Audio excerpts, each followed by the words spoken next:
Welcome to Fantasy Football Today. I'm Chris Towers here with Dan Schneier, and we're going to talk about the top targets on waivers heading into Week 10 today. But first, let's talk about Monday night's game between the Bears and the Steelers. Steelers pulled out a 29-27 win in the last minutes with a field goal to take the lead with about 30 seconds left. The Bears couldn't quite come back from that, but I think the big story from this game, the Bears offense actually looked pretty good. And that's the second week in a row.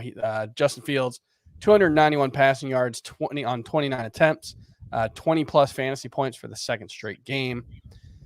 And are you seeing reasons to be optimistic about this Bears offense going into the bye? They're on a bye in Week 10.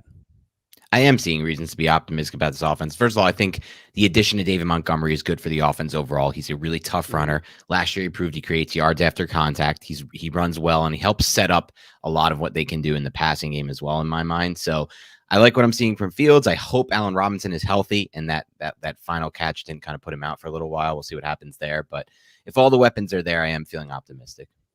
Yeah, David Montgomery did come back, was the lead back, 13 carries, 63 yards, 2 catches for 17 yards. Not a huge game, but only 4 carries for Khalil Herbert. So don't think there's going to be much of a timeshare there. Darnell Mooney was the big star of this game, I guess, for the Bears. 1 carry for 15 yards and a touchdown, 3 catches for 41, and a touchdown as well. But it was really just the touchdowns that made his fantasy day look good. Allen Robinson actually was second on the team with 68 receiving yards, 87 for Cole Kmet.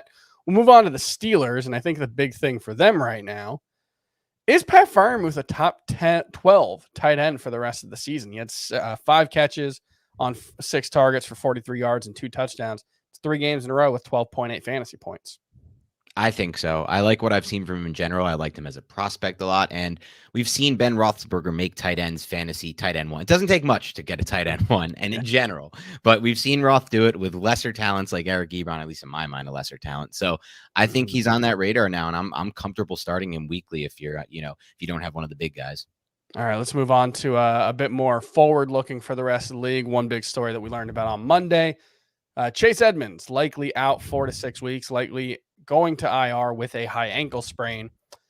Is James Conner a top 12 running back with Chase Edmonds out? We saw him have a huge game, 3 touchdowns in Week 9, 94 rushing yards, 77 receiving yards. The receiving work was the big story for him, I think. Do you view him as a top 12 running back moving forward? I do view him as a top 12 running back. I liked what I saw from him. He had a really nice long run in the game. And I think in general, we've been waiting a while to tap into this Cardinals offense, to get the running back in this offense. Obviously, it's up tempo, it's fast paced. But I think in general, they're also starting to feel much better in this Cliff Kingsbury system. In my mind, in his first, it took a little while for that system to get going. And this year we've seen a lot of it. They have a lot of weapons. And even last week, I mean, listen, Kyler Murray wasn't on the field. It was a Colt McCoy-led offense, and Connor had an RB1 like game. So he's an RB1 for me for sure, a top 12 guy. Yeah, I think he's going to be more like 12 to 14 for me. I'm still finishing up my rankings for Week 10.